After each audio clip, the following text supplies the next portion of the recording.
So we're gonna talk about the biggest killer of creativity in the biggest Contributor.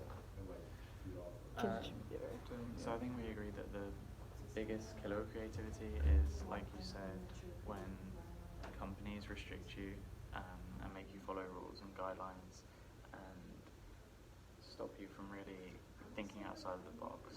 Yeah, when there's too much like restriction and there's a lot of like when there's a lot like there's overseers like kind of like micromanaging you, I feel like that kind of like prevents the creativity and hinders the creative process.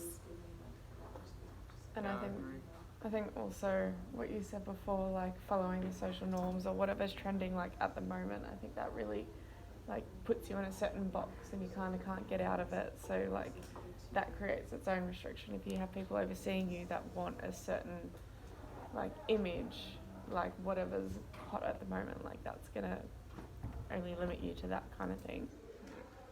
Yeah, like they don't want to take a risk, Mm. whereas they can just follow the norms, and that's going to be.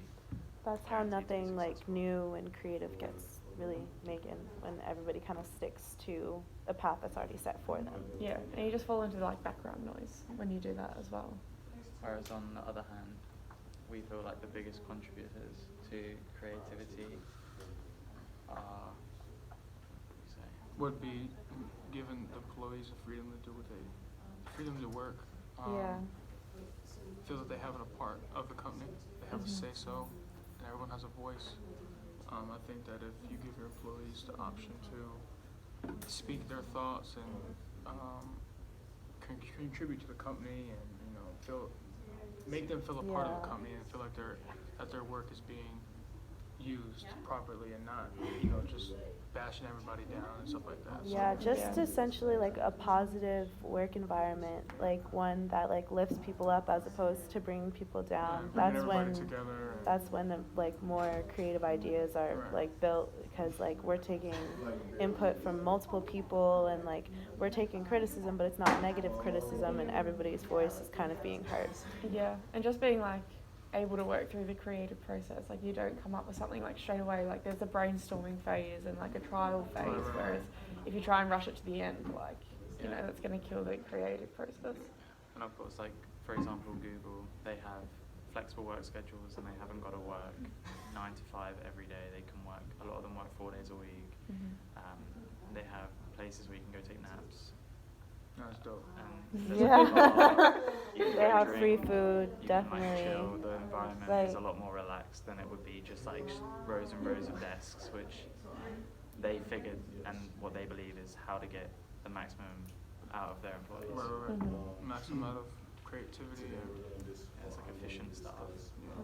So we kind of decided that if we design like a company-wide plan to nurture more of a creative environment, we'd really like kind of like structure it around like what's best for like the employees, like kind of just nurturing like their mental state and like what they're able to contribute, and like actually like care more about like not more about the employees, but like definitely like people are more productive when like they're actually being taken care for. Mhm. Like it's kind of like a give and take situation. Like you give them and then you can take their ideas and like their opinions and like all the creative like ideas that they give you. So we've definitely like kind of structured like our plan to nurture a creative environment around like maybe working not so many hours in a row, maybe like spreading it out more throughout the week.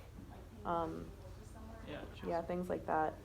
Just like we said, more of what these big corporations are siding towards now, where it's been proven that companies are employing people and giving them this sort of like freedom is producing a better, efficient group of staff.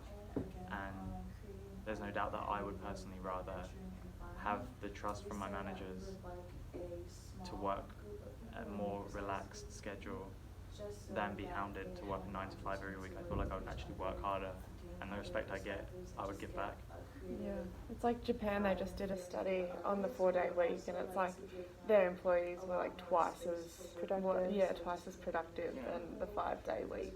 And I think people are just scared to take that leap and change their whole company setup, because going back to the first part where they're killing creativity. Yeah. That was called on team. I think we're good. Yeah.